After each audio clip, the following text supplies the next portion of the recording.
ই-ৰিক্সাৰ বাবে নতুনকৈ আবেদন প্ৰক্ৰিয়া আৰম্ভ হৈছে। আপুনি এতিয়া আবেদন কৰি লওক। হয় বন্ধু বান্ধৱীসকল, আপোনালোকে ঠিকেই শুনিছে। চৰকাৰে সম্পূৰ্ণকৈ দেখা পাইছে ই-ৰিক্সা আঁচনিটো যদি ভাবিছে আপুনি আবেদন কৰিব, অতি শীঘ্ৰে আবেদন কৰক। আপোনালোকৰ কি কি ডকুমেণ্ট লাগিব, লগতে আপুনি কেনেকুৱাকৈ আবেদন কৰিব সম্পূৰ্ণকৈ আপুনি ইয়াতে দেখা পাইছে কি কি ডকুমেণ্ট আপোনাৰ আপলোড কৰিব লাগিব, সেয়াও কিন্তু আপুনি ইয়াতে সম্পূৰ্ণকৈ চাব পাব।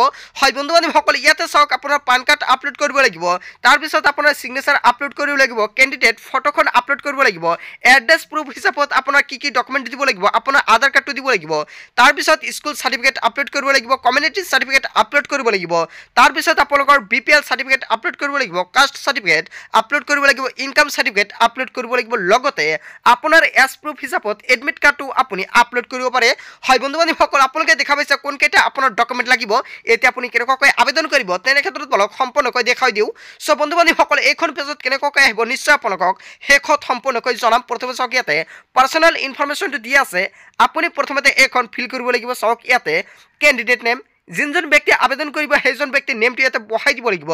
তাৰপিছত সেইজন ব্যক্তিৰ ফাদাৰ্ছ নেম অথবা গাৰ্জেন নেমটো ইয়াতে আপুনি বহাই দিব। তাৰপিছত এখন mobile number, valid mobile number দিব লাগিব। তাৰপিছত চাওক ইয়াতে জেণ্ডাৰটো ইয়াৰ পৰা আপুনি চিলেক্ট কৰিব। যদি পুৰুষ হয় তেনেক্ষেত্ৰত মেল দিব, আৰু যদি মহিলা হয় তেনেক্ষেত্ৰত আপুনি ফেমেল দি দিব। দি দিয়াৰ পিছত তলত চাওক ইয়াতে ভিলেজ, ইয়াতে আপোনাৰ ভিলেজৰ নেমটো বহাই দিব। তাৰপিছত ইয়াতে আপোনাৰ পোষ্ট অফিচৰ নামটো বহাই দিব, ইয়াতে আপোনাৰ পুলিচ ষ্টেচনটো বহাই দিব। তাৰপিছত ইয়াৰ পৰা আপোনাৰ ষ্টেটটো চিলেক্ট কৰিব। তাৰপিছত দেখাব ইয়াতে ডিষ্ট্ৰিক্ট, ইয়াৰ পৰা আপোনাৰ যিখন ডিষ্ট্ৰিক্ট হয় ডিষ্ট্ৰিক্টটো আপুনি চিলেক্ট কৰিব। তাৰপিছত দেখাব ইয়াতে ব্লক, ইয়াৰ পৰা আপোনাৰ যিখন ব্লকটো আপুনি চিলেক্ট কৰিব। তাৰপিছত দেখাব ইয়াতে পোষ্টেল পিন, ইয়াতে আপোনাৰ পিন কোডটো বহাই দিব। তাৰপিছত দেখাব ইয়াতে ডেট অফ বাৰ্থ, ইয়াতে আপোনাৰ ডেট অফ বাৰ্থটো আপুনি বহাই দিব লাগিব। তাৰপিছত তলত চাওক ইয়াতে আধাৰ নাম্বাৰ, আপোনাৰ আধাৰ নাম্বাৰ কিন্তু বিশেষকৈ প্ৰয়োজন হ'ব।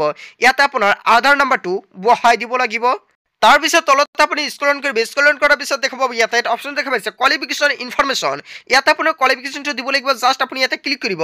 ইয়াৰ পৰা দেখা পাইছে আপুনি 5 পাছ, ক্লাছ 8 পাছ। ইয়াতে কিন্তু যদি আপুনি মাধ্যমিক পাছ কৰিছে তেনে ক্ষেত্ৰত কিন্তু আবেদন কৰিব পাৰিব। যদি আপুনি গ্ৰেজুৱেশ্যন কৰিছে তথাপিও আপুনি আবেদন কৰিব লাগিব।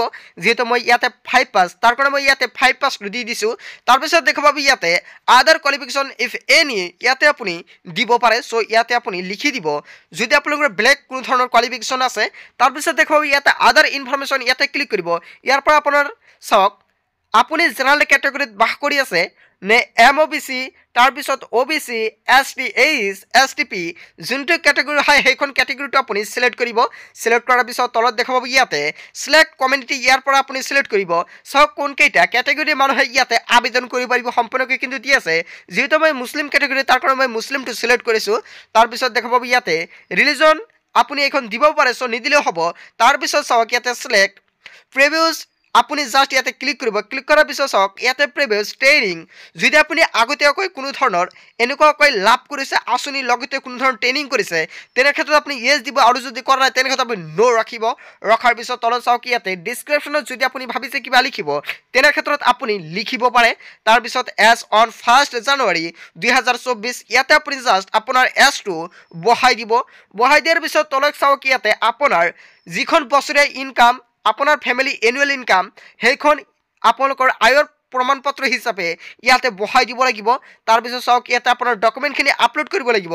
ডকুমেণ্টখিনি আপলোড কৰি লোৱাৰ পিছত তলত দেখাব ইয়াতে ছাবমিট, আপুনি ছাবমিটত ক্লিক কৰাৰ লগে লগে আপোনাৰ কিন্তু সম্পূৰ্ণকৈ এইখন ছাবমিট হৈ যাব। তাৰপিছত আপোনালোকৰ নেক্সট পৰ্যায়ত কি কি কৰিব লাগিব, আপোনাৰ ক'ত গৈ ফৰ্মটো জমা দিব লাগিব, লগতে যদি ক'তবা জমা দিব লাগে আপুনি কেনেকুৱাকৈ জমা দিব, লগতে আপুনি কেনেকুৱাকৈ ই-ৰিক্সাটো লাভ কৰিব সবিশেষ জানিব পাৰিব ভিডিঅ'টোৰ জৰিয়তে। হয় বন্ধু বান্ধৱীসকল, তাৰ বাবে আপুনি নিশ্চয় চেনেলটো ছাবস্ক্ৰাইব কৰিবলৈ নাপাহৰিব। চ' বন্ধু বান্ধৱীসকল, এতিয়া বলক আপুনি এইখন পেজত কেনেকুৱাকৈ আহিব আপোনাৰ সুবিধাৰ্থে ভিডিঅ'ৰ ডেছক্ৰিপশ্যন বক্সত এইখন পেজৰ লিংকটো দি দিয়া আছে। আপুনি সেইখন লিংকত ক্লিক কৰাৰ লগে লগে ডাইৰেক্ট এইখন পেজত আহিব পাৰিব। চ' বন্ধু বান্ধৱীসকল, আজিৰ মূল ভিডিঅ'খনত আপোনালোকক এইখিনি সৰু এটা ইনফৰমেশ্যন দিবলগীয়া আছিলে। ভিডিঅ'টি ভাল লাগিলে লাইক কমেণ্ট শ্বেয়াৰ কৰিব, আৰু যদি আপোনালোকৰ বুজাত কোনো ধৰণৰ অসুবিধা হয় তেনে ক্ষেত্ৰত নিশ্চয় আপুনি কমেণ্ট কৰি জনাব। চ' থেংক ইউ ফৰ ৱাচিং ফুল ভিডিঅ'।